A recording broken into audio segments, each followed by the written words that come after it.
All right, 9 o'clock, hour number 3, Max Ball Friday. I did want you to be able to get in a little more on the SMU Penn State game, Greg, as we went to break there and we were kind of discussing it as I left us just kind of saying that everything was stacking up not to be a great matchup for SMU. Weather, being on the road, communication, all that, and then just the athletic front that Penn State has, I don't think is really conducive to SMU finding a ton of success. And then, too, the way that Penn State operates on offense, I don't think is overly conducive for the way that the SMU defense operates. And I don't think it'll be because this is just not a good football team or not a quality team. It's a bad matchup in a lot of ways. Think about this, how the weather affects this one. If it's windy, snow, cold, the ball's a little bit damp, how much ball exchange do you want at that point? I mean, do you want a lot of handoffs, fake handoffs? Is that what you're looking for? Do you want a lot of quick game, a lot of quick throws? I mean, how much do you want to potentially jet sweeps, push pass, end rounds? How much football exchange do you want to try to attempt while all of that is happening? And then on top of that, you have an athletic defense that's going to be able to get into the backfield, disrupt, and cause a lot of problems. So I did want you to just kind of get your thoughts in on that matchup, GMAC, as I was stating a lot of different reasons that it looks like the deck is actually beginning to be stacked against SMU as they head into this matchup with Penn State. The one thing I would take into account, though, did you spend some time on the Big Ten championship tape? Yes. Okay, so that's the one thing that's giving me a little bit of hope for SMU, and I don't have a dog in the fight. I really could care less who wins. Would love for Rhett and company to get validation by putting up a good performance, but we'll see. We'll see what happens. I think that the way extend some plays and kind of negate the pass stuff was really beneficial. Kevin Jennings, he better quit retreating in the pocket, and he better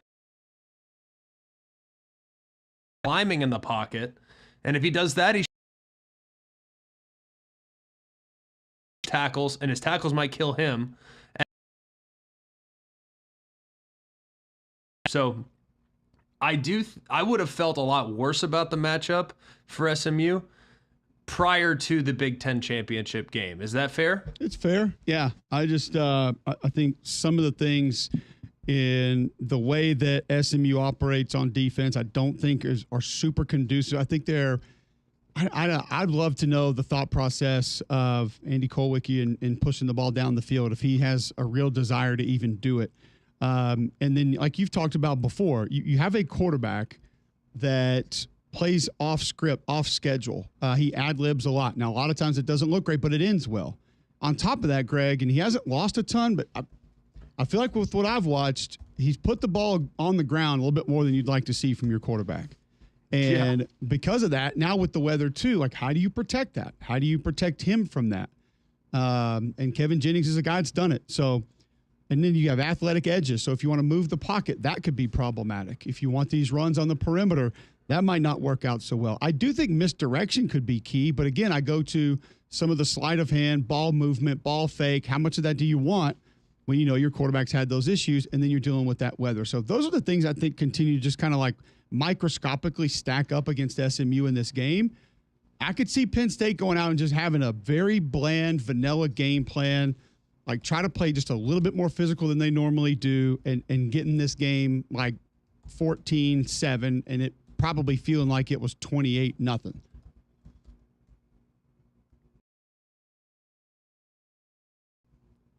I could see it. I'm not sure it would surprise me.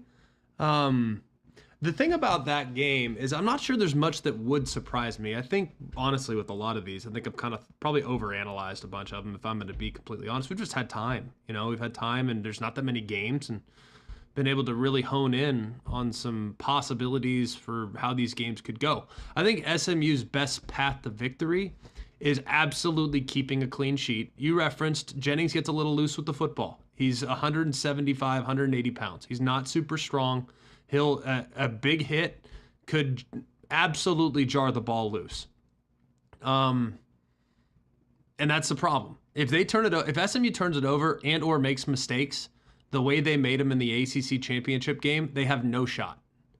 They dropped 6 balls in that game. They had multiple fumbles. They had busts in protection. They had 3 15-yard penalties that gave Clemson first downs inside in SMU territory. Like, if they play at all like they played against Clemson, they will get run out of the gym. But if for whatever reason they can clean it up, I think they can give Penn State some problems. It's just, can they go 4 quarters? Yeah, by giving Penn State problems. It's fair. Do you expect Rhett to go super fast in this game? I don't think you can, because I think he knows his defense is going to have. If his defense gets exposed to 70 snaps in this game, that's a bad recipe. Yeah. Don't you think he's got to kind of? They're not deep. There is drop off from starters to backups. And if you have your guys out there playing 50+ snaps along the defensive front 7, that's a bad recipe. What do you think? No, you're right. The depth is not there. Maybe a little more depth inside than some folks think. Like, I think people are going to watch this and think SMU is this, super light, sort of like what Cincinnati was when they played Bama in the playoff. No, they're not that. It's not that at all. Like, you watch 94 for SMU inside, like, that dude will strike and shed and use his hands pounds. like that. I mean, he's a load in there. He's an SEC 340 tackle. pounds. Yeah. It's not that. Now they can get a little lighter on the edges, and that can be a bit of a problem. The reason I asked is you brought up that Big Ten title game, and I felt like Oregon caught Penn State not necessarily set up a decent amount of the time. And so could they possibly steal some yards that way by having some defensive linemen moving around, not in a stance yet, and guys not paying attention or looking? Like, if they can catch them on some of those, it would be helpful. But your point about the defense, I think, is very fair. You don't want to put them in that situation, and it feels like they might just be in that situation regardless, so you don't want to add to that. That's why I think first down success is going to be big for SMU. They've got to find a way to start moving the chains, and if they did want to go some tempo, and if some of the quick throws are there, I don't think that Penn State tackles as well outside as maybe the inside linebackers do, or the guys on the perimeter, some of the Miami stuff that you see. So that might be of benefit to SMU as well, but you got to get it out there first, and that's where it might be a little bit of a problem. All right. I think Brashard Smith can be a huge problem for Penn State too, though. I think their linebackers on the inside are a little stiff.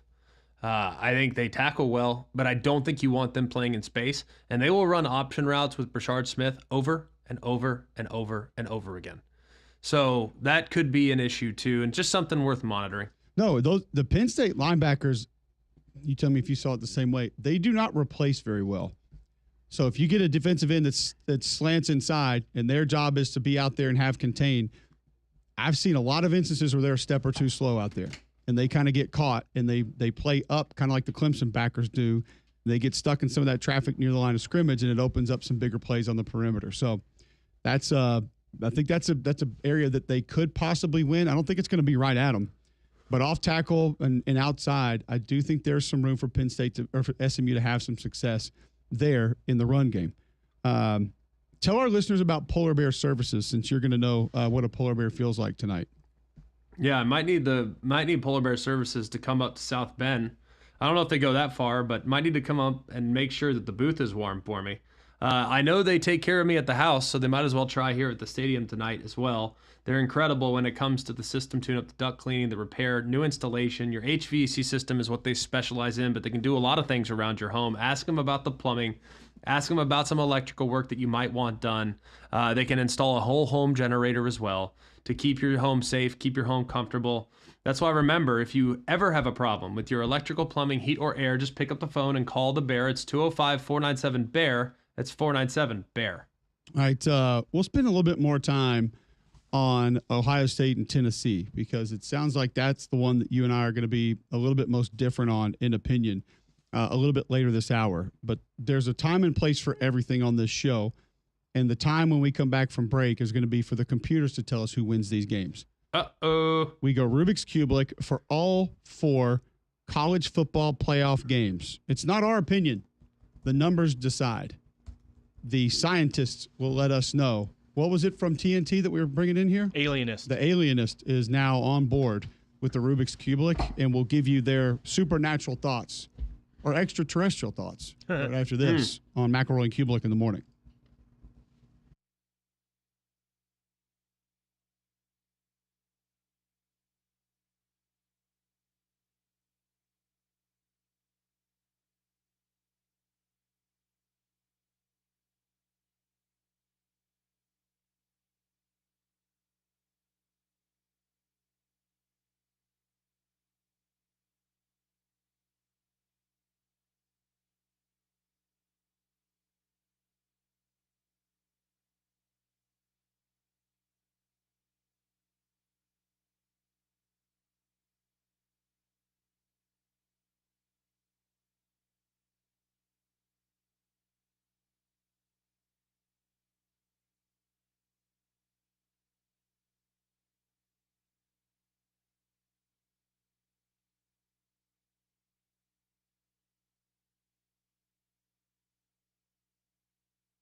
9:13 Friday, December 20th, Jocks 94.5. College football playoff begins tonight. Greg McElroy will be on the call with Sean McDonough, Molly McGrath. Do you have a second sideline for this game? We do.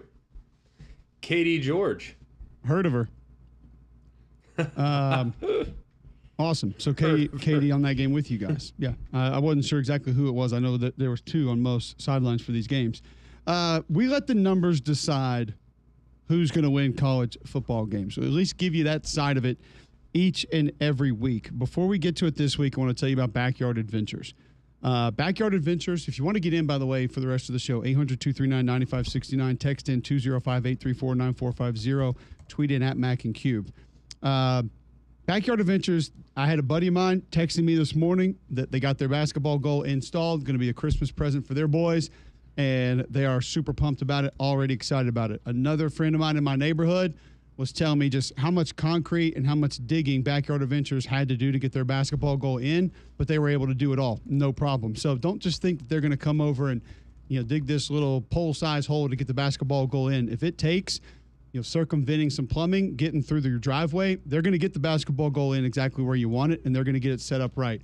My kids love it. We're out there all the time shooting on it, and GMAC, I know yours do as well. Yeah, it's been awesome, man. We have had so much fun on the basketball goal over the years. It's been a terrific investment in the family and the amount of time we spend together and the amount of time we spend outside, which is always great to get away from the screens and things like that. So go and check them out today. You'll be glad you did at backyardalabama.com, or you can go see them in person right off Cahaba Valley Road. All right, so you guys know what the Rubik's Cube is. You know how it works. We have a formula that our alienists come up with. The what? Alienists. It's a show. Are those the people flying the drones over New Jersey? Most likely. After they handle their duties on TNT weekly. And their spinoff, too, apparently. Exactly. TNT, Archangel of Your Highness. I don't know whatever good the behavior. Hell that was. All right. Clemson at Texas. Or should we start with tonight? We'll start with tonight. Indiana, Notre Dame, tonight. GMAC on the call. Say Bear, plug it in. Major input. Input. Woo! All done. Printer's working great. That means that Sounds like feels like the botanists are confident in how this thing's going to play out. Home game for Notre Dame, they get the advantage. 225 a game on the ground, 174 for Indiana, double advantage Irish. Ooh, a double up advantage. Wow. Ooh. 139 a game allowed defensively on the ground by Notre Dame. 71 per game allowed by the Indiana defense. That, my friends, is the number one rush defense in all of college football. Advantage Hoosiers. Take that. Turnovers, plus 16 for Notre Dame. That's Pretty good. That's very freaking good. That is very freaking good. It's not much better than plus 15 for Indiana, though. Ooh.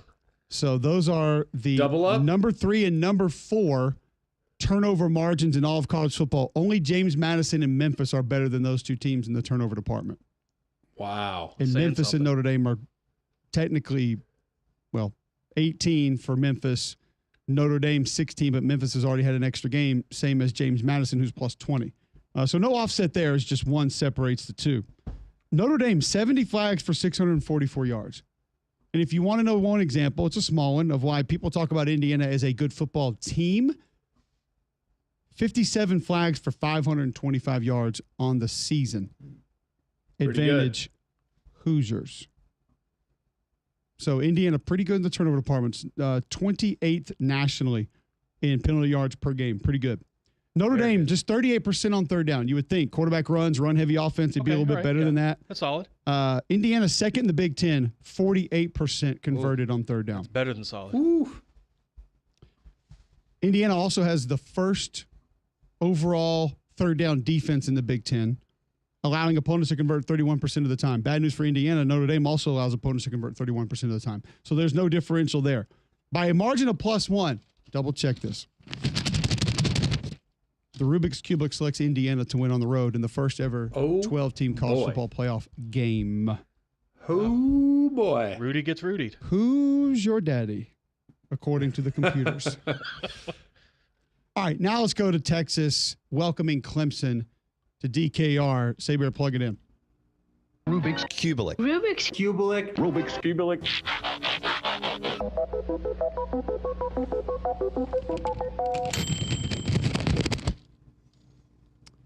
Games in Austin, advantage Horns. Texas, 164 rushing yards per game. Clemson, 181. Advantage Tigers. Okay. After the advantage for Horns for being at home. Clemson allows 151 a game on the ground. Okay. It's not ideal. Texas allows 106 yards rushing per game. That is advantage Horns. Now, Texas +6 in the turnovers. It's not bad. No. Pretty good.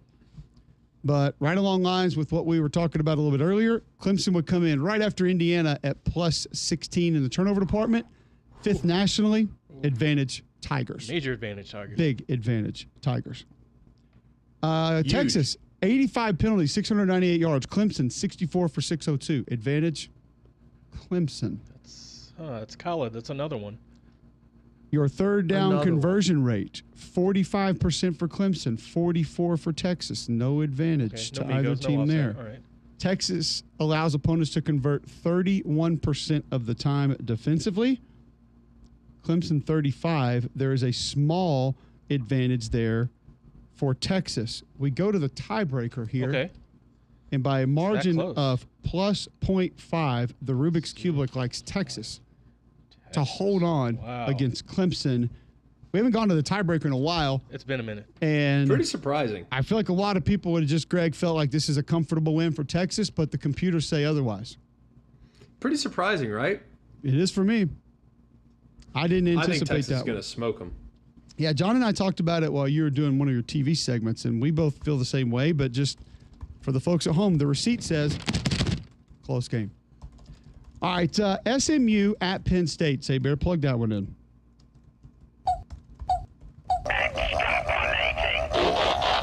major input. Input. Woo! All done. All right. Games in Happy Valley, advantage Penn State.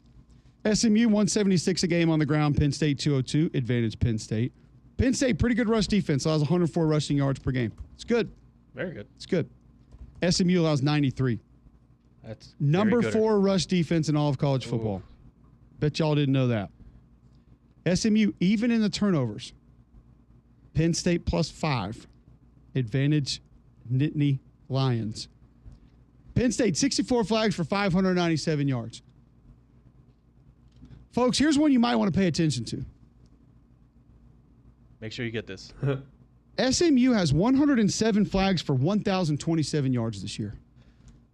I'm going to say it one more time.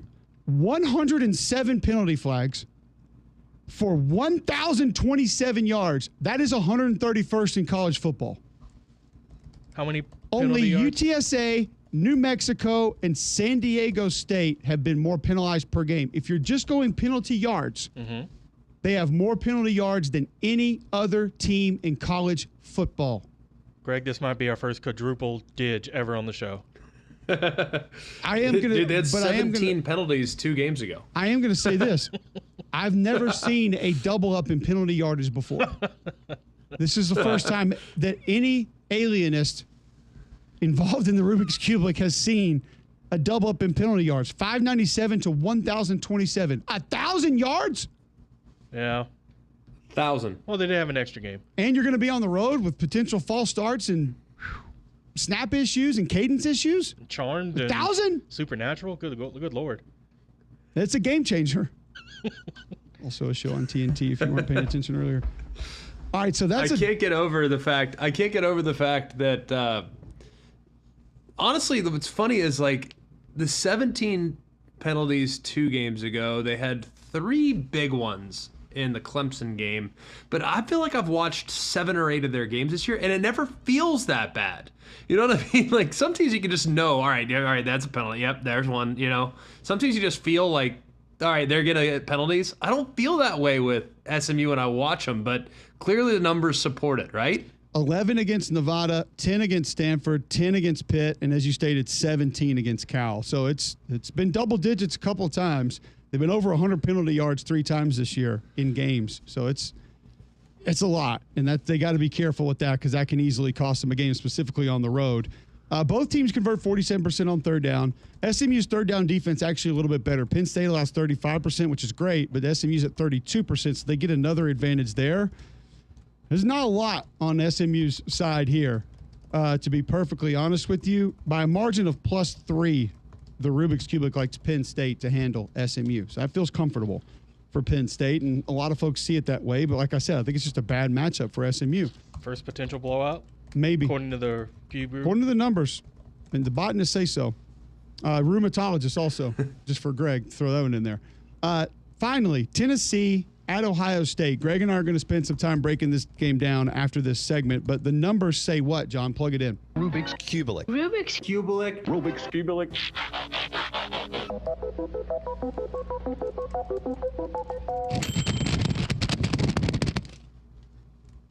Games at the Horseshoe advantage Ohio State. Ohio State runs for 169 per game. Tennessee 232.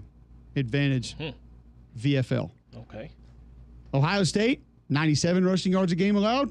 Tennessee 99 rushing yards per game allowed. Ooh. Not enough for a heavy offset there. Tennessee +5 in the turnovers. Ohio State +4 in the turnovers. Uh-huh. Noticing a trend. Maybe another differential in the penalty department here as Tennessee, not too far off, 99 flags, 819 penalty yards on the season. But it's not quadruple dig. It's not. It's still not good for the Vols. You would like that to be just a little bit tighter, specifically when you're going on the road. You don't want to have penalty issues. Ohio State, by the way, just 52 flags for 481 yards this year. So close to a double up. Tennessee converts 48% on third down. That's advantage Buckeyes. Better than you thought. What's that? Tennessee's third down conversions? Third down. Yeah, 48% for Tennessee. It's pretty dang good. Seriously. It's really like for a good. team that doesn't throw the ball real well, that's a really good number. It's 14th nationally, and Ohio State comes in at 43%, which is not bad. Just a little bit less than Tennessee. Advantage VFL. Ohio State allows 34% converted by their opponents on third down. Tennessee has the number 5 third down defense in all of college football. They allow opponents to convert 29% of the time on third down. Okay, that's massive difference. That's advantage VFL by a margin of just +1. The Rubik's Cube likes Tennessee to advance. So there it is. Texas plus Yeah, but 0.5. it should be. But that's just that. Did they take into account how mad the fans are at the head coach? Is that an extra point? That's where the alienist came in this week, and his new job being a part of the show was head coach. No, that was Aliens Rage. Dark Horizons or whatever with the spinoff. Correct. That was it. Yeah, that's what pushed it. Head coach rage was a new category on the Rubik's Cube this week, and that's what bumped it down to just +1. All right, so we got That might be the tiebreaker. it could be Texas plus 0.5. That'll be my biggest surprise that we discuss on the other side. Tennessee +1, Penn State +3, Indiana +1.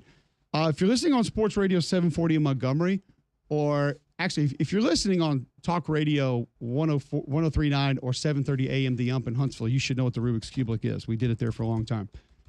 This is not the point spreads of the game. We know that. We're aware of that. So save those text messages and tweets. We get it. But when we come back, what surprised us the most about some of these numbers and which ones are actually going to impact these games the most? We'll break down Tennessee, Ohio State, and give you our thoughts on some of the computers results after this on Mac and Cube in the morning.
All right, 9:31 a.m. Friday, December 20th, Jocks 94.5. Watch live on YouTube, search JOX 945.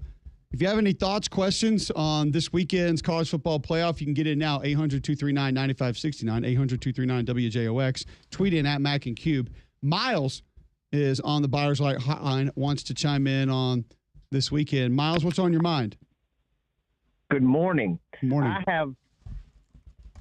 Let me ask you this, gentlemen.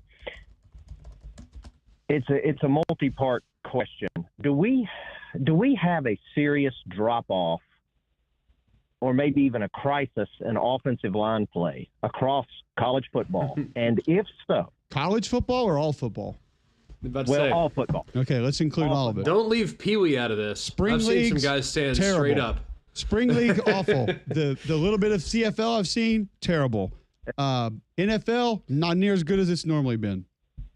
Okay. Is that a result of, and I heard you mention this, I think it was a few years ago, Cole, pardon me if I'm misquoting you, that is impacted by the proliferation of RPOs in addition to, and this is something I'm adding on, the excessive use of portal, of the transfer portal, leaving less time for offensive lines to gel and develop together. 1,000% accurate, Miles. This all started with hurry up, no huddle, where the emphasis was not on finishing blocks or plays. The emphasis was getting lined up again. And then once that got ramped up and spread offenses became a little bit more part of it and protections changed to just quick protections, then we got less and less practice time. And that's when we started getting away from two-a-days. We started limiting our padded practices. So the emphasis on physicality and practice disappeared and went away. And then the RPO world came where you don't have to be good at run blocking because your quarterback's going to probably choose to throw it the majority of the time anyway. Then add on to that what you just mentioned about the transfer portal. I mean, I can tell you one of the most important parts about being a good offensive line is continuity, chemistry, playing together. Greg can speak to that when it comes to wide receivers and being on the same page and just that understanding, that sixth sense of, I know what that guy's going to do. I know why he's going to do it. We don't have to verbally communicate everything. We just know one another and our tendencies and our habits. A lot of that's gone nowadays. And you see it with groups that have been together for a while, how they just, even though they're not as talented, seem to be better. This Indiana group is a perfect example. Like a lot of these guys have played in the similar schemes, played together, know the verbiage, and they play well together. None of these guys are going to be first, second, hell, even third round draft picks, but they understand what they are supposed to do as one. So I think you're right in everything that you stated, and those are all reasons that this thing has, I don't want to say gone completely downhill, Greg, but has failed to truly advance in recent levels of football. I also think it's a little bit magnified because of how good the throwing and catching have gotten. The emphasis on 7-on-7, the amount of reps that guys are getting now early in their careers, I think that has something to do with it. I mean, how do you rep offensive line play? The only way you can do it is by practicing. And we don't practice anymore. I mean, it's glorified walkthroughs. And Bart Scott said it this morning on Get Up, is that at this time of year in the NFL, it's everything's a glorified walkthrough. Now, it wasn't even that much. The last padded practice we had in the NFL was in training camp. Full pads. Think about that. It's crazy.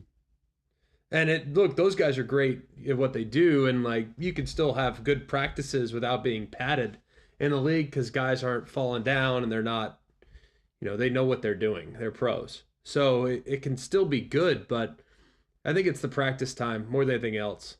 And it's the de-emphasizing difficult practices. I'm not saying you need to necessarily be junction boys, but I just think that guys don't want to push their team to the limit as much as they once did because guys will quit. So I don't know, man. I think it's a combination of a lot of factors, but it's absolutely a thing. And it just goes to show you, like we talked about it earlier this week. Tell me an offensive line you feel good about here in the postseason. Name one. Completely none. Yeah, no. I mean, they're just not. There are aspects of some of these groups that I can tell you I feel pretty good about. But some of it is a little bit of scheme. Some of it is just, let's just say this, there's inconsistency with all of them. And it's like there's a lot to like about the Texas group athletically, but some of it is the way that they're starting to run their zone schemes. It's a little more flat than it has been. I don't like some of the protections that they offer up, and it gets some of their guys in trouble. But then also some of that is technically, fundamentally, just kind of what they are.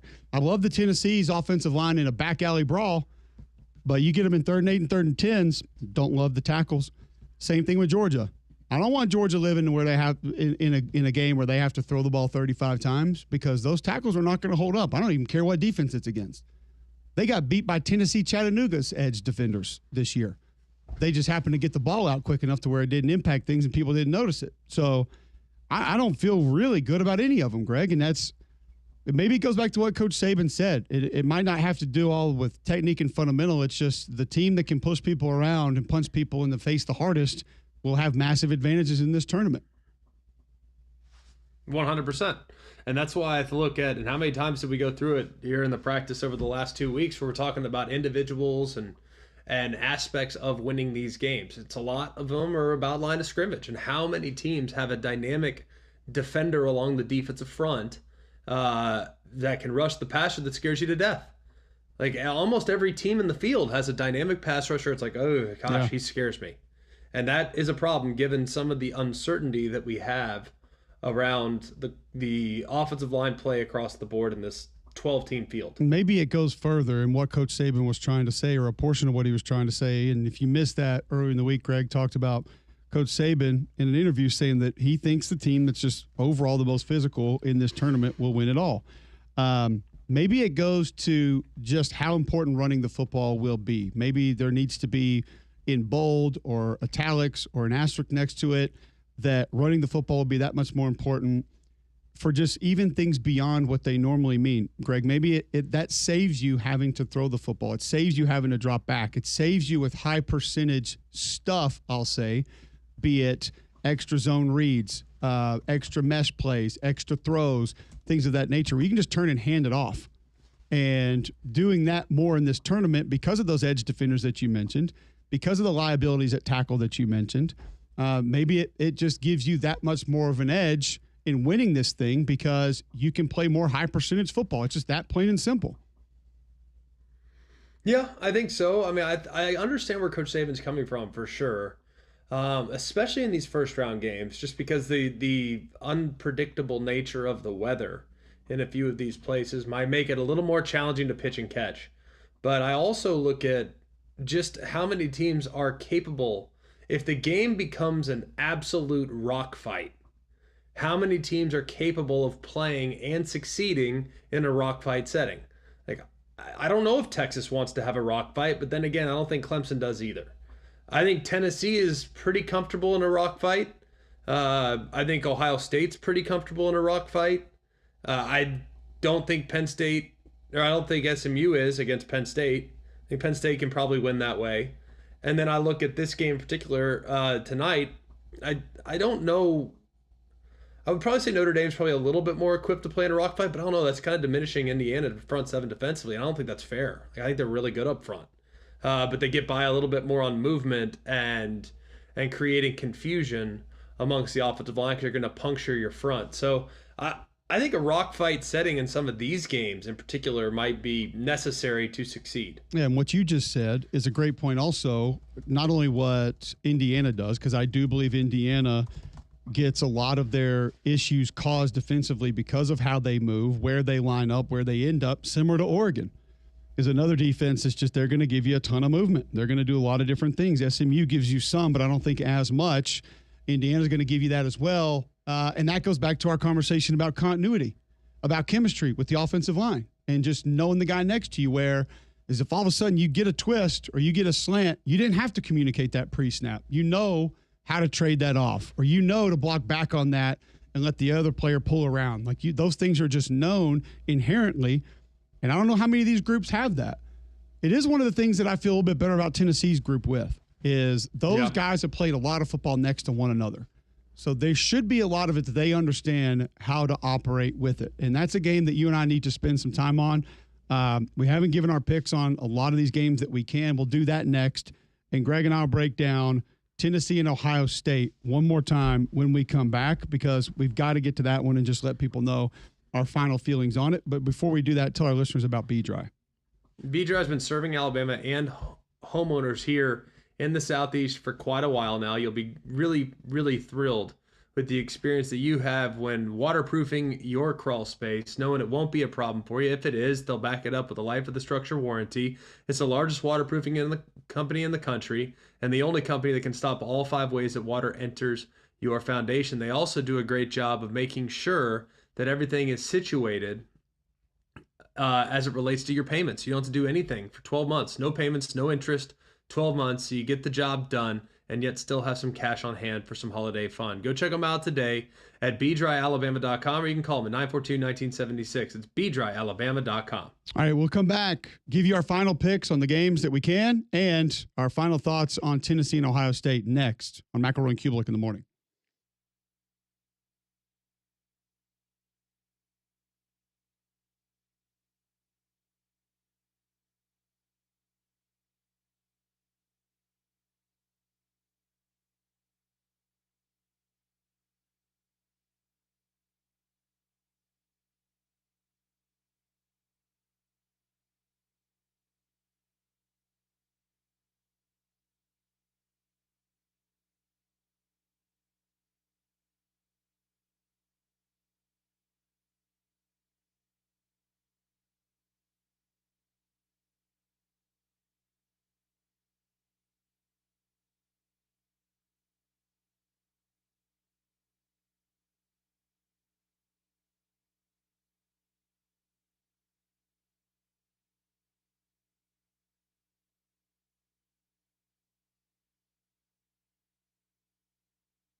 All right, welcome back in. McElroy and Kubelik in the morning, 9:45 a.m. Couple previews that we need to get finished with before we get out of here. In basketball this weekend, you're going to get Alabama. Oh, Alabama State went down to Norfolk State last night, 71-54. Hornets now 4-7 on the season. UNA took down Charleston Southern, 86-69. UNA 8-4. Purdue's at Auburn here in Birmingham, 3:30 tomorrow. It's on ESPN. Kent State at Alabama Sunday. Both those teams, or Kent State's 8-2, Alabama's 9-2. And you will get Alcorn at UAB on Sunday, 2:00 ESPN Plus. Better get that one. Alcorn's 0-12.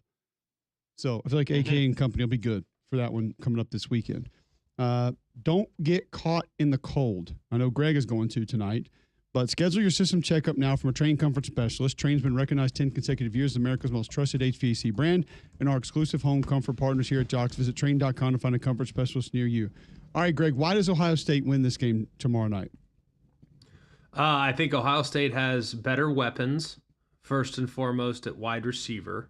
So if it becomes a situation where running the football doesn't happen for either team, I like Ohio State's weapons to be able to create problems for the defensive backs of Tennessee, even though I think Jermod McCoy is excellent. I think Jermod McCoy will absolutely hold his own, but I don't know about the other two. Ricky Gibson, I think, could have his hands full, and I think Boo Carter could have his hands full. So I think that's part of the reason why I lean in that direction. The other thing I think about Ohio State is I don't think they have super twitchy pass rushers on the edge. We've talked about that 100 times all year. But I do think they can go speed to power, both of them. And I think both tackles for Tennessee could struggle with speed to power. And Nico Iamaleava leaves the pocket horizontally a lot. So there's probably going to be a few holding calls that these Tennessee tackles are going to have called on them, just because of how Nico operates in the pocket trying to run and be athletic. So that's kind of the way I see it. I think they'll get behind the sticks a couple times and they'll be in trouble. I also think Tennessee might have a turnover or two forced in this one. So we'll see. But, man, I don't know. I don't feel great at all about where things are for Tennessee in the matchup. I really don't. I think Tennessee will find some space to run the football. I think the things that scare me the most about the Ohio State defense is the interior of that defensive line. I think that's the part that will be most difficult to manage. I think that's where the experience of Cooper Mays comes in and will help. Javonte Spraggins has got to avoid some of the penalties. You can't have penalties on the road. We know that. Always going to give the other team too big of an advantage for you to be able to find a way to win.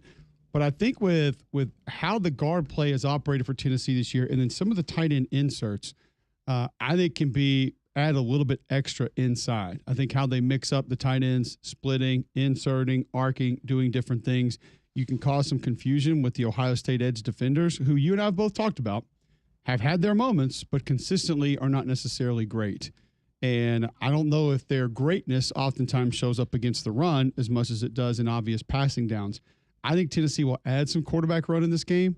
Tyreek Williams, 91, is who I'm really scared of. Ty Hamilton can be scary inside, but Sawyer, JT, the other guys on the edge, it's hit or miss. It's maybe. It might be bad. It might not be bad.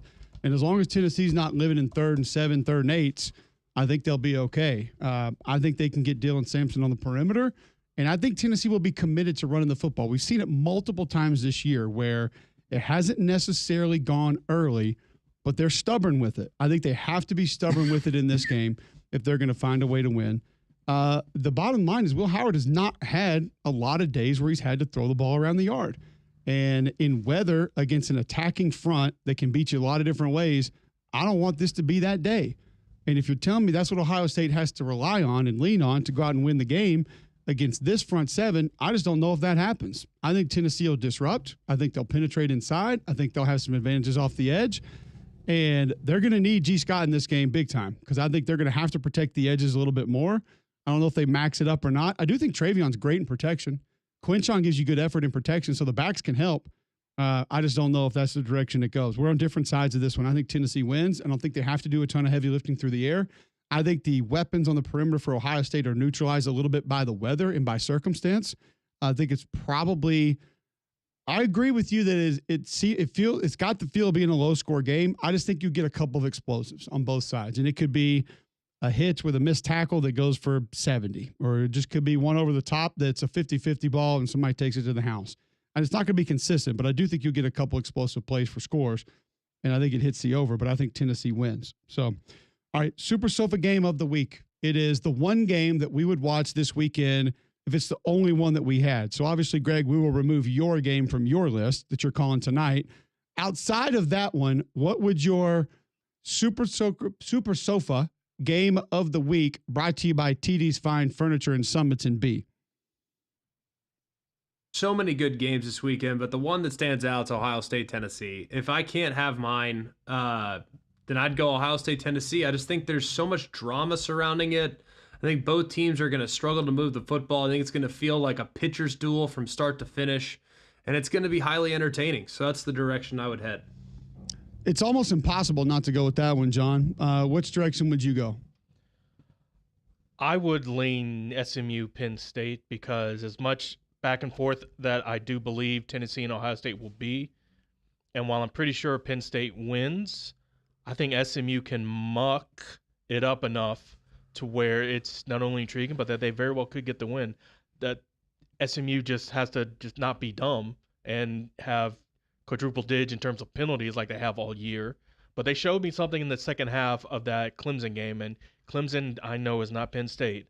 But if they get down, they're not going to be done, and they're going to fight for all 60 minutes. So give me SMU Penn State 11 o'clock Saturday as my Super Sofa TD's Fine Furniture game of the weekend. It's tough to imagine that you offered me up Steelers-Ravens on December 21st with playoff implications on the line and say that wouldn't be the game that I would go to watch. But now You're not touching it. Now we have college football playoff games.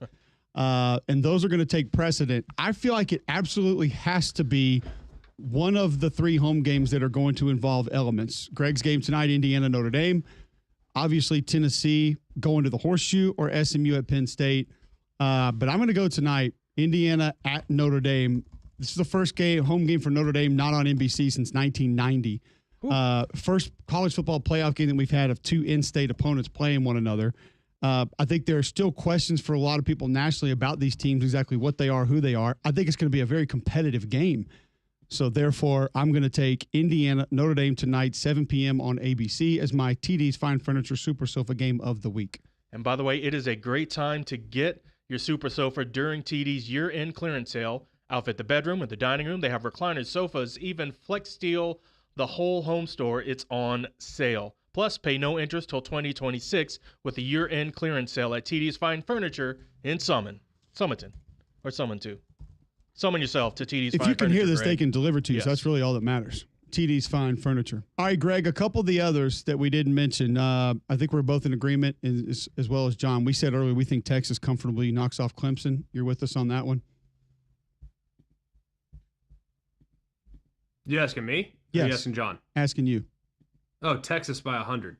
Whoa, 100. Oh, okay. 100. I'll take Triple Clemson to cover digit. then. All right. SMU keep it tight with Penn State? Yes, I think they hang. I think they can score with them, but I think ultimately there's going to be a strip sack of Kevin Jennings that will probably tilt the game in favor of Penn State. Like, that's kind of how I see it. Yeah, I think it's like I said earlier. I think it looks closer than it actually is when you watch it back. Like maybe a 10-point game, a 13-point game, but it's kind of one of those games where you really never feel like SMU had a great shot to win it. A lot like Oregon, Penn State. Yeah, I think Penn State gets that win.